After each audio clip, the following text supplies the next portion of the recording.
আসসালামু আলাইকুম ভিউয়ার্স, এটা হচ্ছে অ্যাপাচি 2B বাইক। তো এই বাইকটা হচ্ছে হলো এই যেখানে যে সার্ভিস লাইটটা জ্বলতেছে নিতেছে, দেখেন সার্ভিস লাইটটা জ্বলতেছে নিতেছে। আসলে এই লাইটটা অনেকে অফ করতে পারেন না আপনারা, কীভাবে এটা অফ করে বা এই সার্ভিস লাইটটা কীভাবে যায় এখান থেকে। তো আসলে আমি আপনাদের দেখাই কীভাবে এটা আপনারা রিমুভ করবেন। তো প্রথমে সুইচটা অফ করে নেবেন এরকমভাবে। অফ করে এই যে দুইটা বটন থাকে এখানে এখানে শক্ত করে একসাথে দুইটা প্রেস করতে হবে। প্রেস করার পরে চাবিটা অন করে দিবেন। প্রেস করে ধরে রাখতে হবে, ছাড়া যাবে না। তো এরকমভাবে আমি ধরে রাখবো, মিনিমাম 5 থেকে 6 সেকেন্ড এরকম ধরে রাখতে হবে। তো এটা কাজ করতেছে, যে জ্বলতেছে নিপতেছে, দেখতে পাচ্ছেন আপনারা।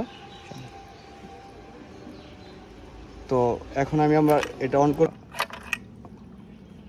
এরকমভাবে 3বার মারার পরে আলহামদুলিল্লাহ হয়েছে। তো দেখতে পাচ্ছেন রিসেট বাটনটা এখন নেই, এই চাবিটা অন করছি, তো রিসেট করে দিলাম। তো এরকমভাবে আপনারা রিসেট করতে পারবেন। ধন্যবাদ।